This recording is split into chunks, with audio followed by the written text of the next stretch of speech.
A lot of times my issue is people are not setting goals that will be something that somebody who becomes rich or could do anything.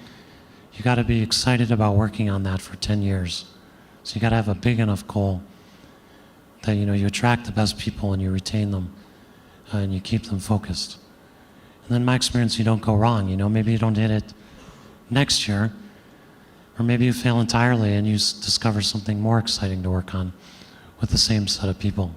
One of the things that I'd been through as a student was some leadership training, and one of the things they taught us was to not be afraid of failure, and instead to have the goal to fail a lot quickly, and then eventually you'll succeed. And I sort of took this to heart, and they also had a slogan called "Healthy Disregard for the Impossible." And they actually made you write down sort of the things you would do that were kind of impossible, but you thought you might really accomplish. And that's really stuck with me in everything that I've tried to do. And I think, it was very, very close that we wouldn't have started the company. And I think there are many of you out there in sort of similar situations. Do you want to take a little bit more risk? Do you want to try something out? And, even if you don't succeed, we actually tried many things that didn't work. Google happened to work pretty well, but there are many things that we did that didn't, but we don't worry about those, right? Because we tried many things. So I just encourage you to take a little more risk in life, and I think if you do it often enough, it will really pay off. This is how we keep our innovation running. I think usually as companies get bigger, they find it really hard to have small, innovative projects. And we had this problem too for a while, and we said, oh, we really need a new concept, the Google Ads. That's a small project that we're not quite sure if it's going to work or not, but we hope it will, and if we do enough of them, some of them will really work and turn out, such as news. But then we had a problem, because then we had over 100 projects. And I don't know about all of you, but I have trouble keeping 100 things in my head at once. And we found that if we just wrote all of them down and ordered them, and these are kind of made up, don't really pay attention to them. For example, the Buy Iceland was from a media article. We would never do such a crazy thing. But in any case, we found if we just basically wrote them all down and ordered them, that most people would actually agree what the ordering should be. And this was kind of a surprise to me, but we found that as long as you keep the 100 things in your head, which you did by writing them down, that you could do a pretty good job deciding what to do and where to put your resources. And so that's basically what we've done since we instituted that a few years ago, and I think has really allowed us to be innovative and still stay reasonably well organized. Yeah, I talked a little bit about focusing the company, and I think that I want to talk a little bit about making some big bets. And we always try to concentrate on the long term, what we're doing for the long term. And I think that many of the things we started up that are really big now, like Chrome, were seen as kind of crazy when we launched them. And so how do we decide what to do? How do we decide what's really important to work on? Well, I like to call the toothbrush test. So the toothbrush test is, do you use it as often as you use your toothbrush? And for most people, I guess that's twice a day. Raise your hand. Twice a day? Yeah. Okay, most people. So I think, we really want things like that. And I think things like Gmail, obviously, use much more than twice a day. And YouTube, I think that those things are amazing. And I think that, we look at things like YouTube, people thought, oh, you guys are never going to make money with that. You bought it for $1.4 billion. You're totally crazy. And we were reasonably crazy, but it was a good bet.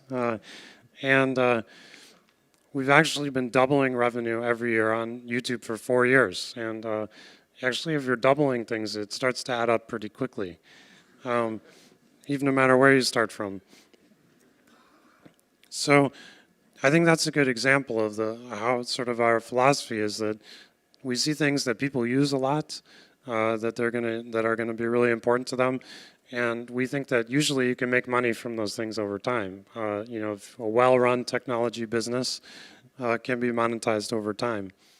I think a lot of companies, not so much these days, but still get started because some space is hot. And honestly, I don't think that's a very good reason to start a company.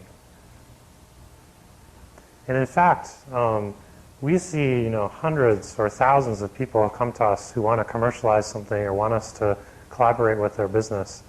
And we actually look at these, and I look at quite a few of them. And my guess is like one a year we are interested in.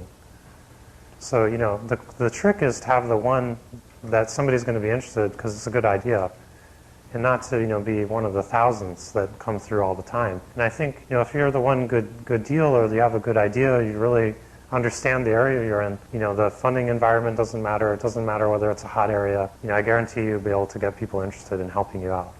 And I think for all of you, there are many areas where there's leverage available in the world, where one or two people, a good idea, a lot of hard work can really make a difference. There's many, many things like that. And it's good not to forget that, but it's good to look for those things.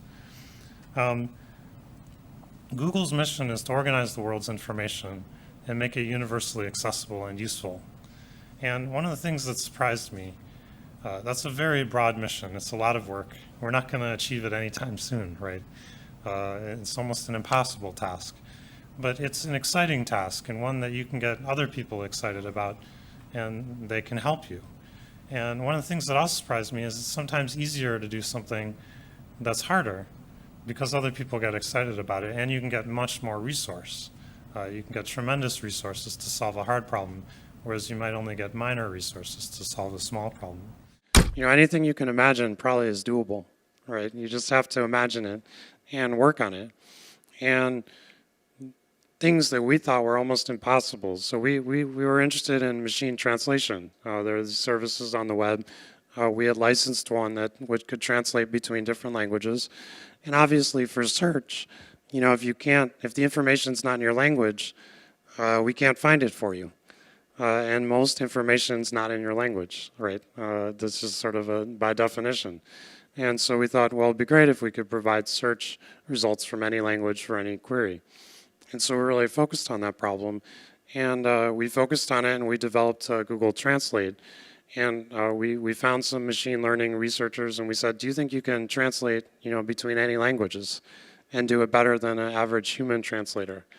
And they laughed at us. They said, no, we can't possibly do that, but they actually were willing to try.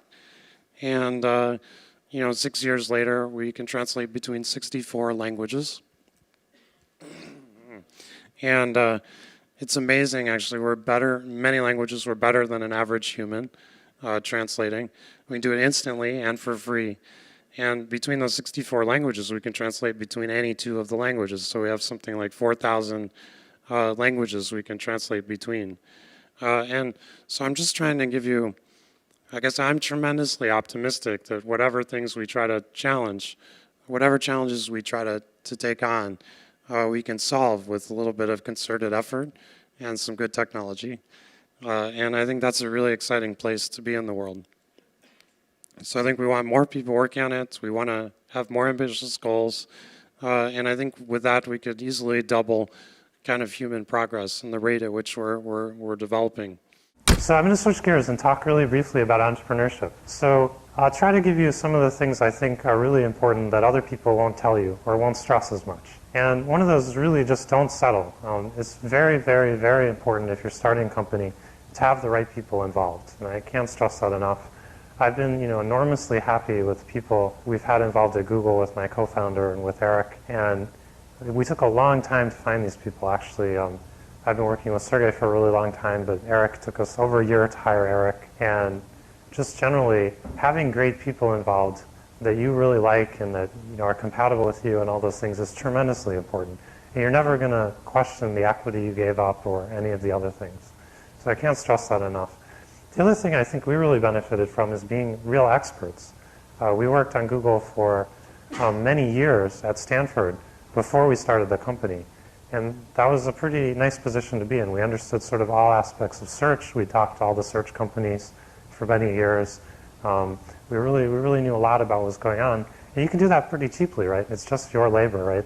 You can invest a year or 2 or 3 years and really learn something very, very well before you start having hundreds of people working on the problem. Recently, I reorganized a bit to focus on product areas. And I think, in any company as it grows, if the company's not static, which it shouldn't be, as it grows and it changes, you need to reorganize it. And just the question is, are you keeping ahead of that? And looking at our business is pretty complicated. We have all these different products. We have advertising, we have search, we have Chrome, we have Android, we have YouTube, and so on. And those things are actually relatively different. They have different things going on. So I think I kind of moved that up a level in the company and made sure that we were super focused in each of those areas on what our user experience was. And I think that's helped. But just generally, as you switch to a company, as we got more offices, as we got time zone differences, we had to change how we did our meetings, change how we do our employee communications, and so on. So I just think, in our technology business growing rapidly, you just need to make sure you're changing everything. You're being responsive to that change and changing everything, every year, or else you're just not keeping up with it. I want to talk about dreams for a second. And in my case, literally a dream. When I was in college, I was sure that I'd been admitted by a clerical error, probably a computer error. And because of that, I had an irrational fear I'd be sent home on the bus. And Sergey's here knows this is true. But it turns out, because of that anxiety, I woke up literally with a dream. And it was kind of a strange dream. It went like, I think I could download the entire web onto some old computers that were lying around. And that would probably seem pretty crazy to most people. But I stayed up a couple hours in the middle of the night doing some math, and it seemed actually pretty plausible. Well, assuming you actually didn't keep any of the web pages. You only kept the links. And then, sort of figured out, given all that data, I thought it would take a couple of weeks. And I told my advisor that. And he just sort of laughed at me. And of course, it took him a year or two. But at the end of that, we had a way to rank web pages. And no thoughts to search at all. And eventually, search entered the picture. And you know the rest. And that became Google. So I'd like to encourage everyone to follow their dreams.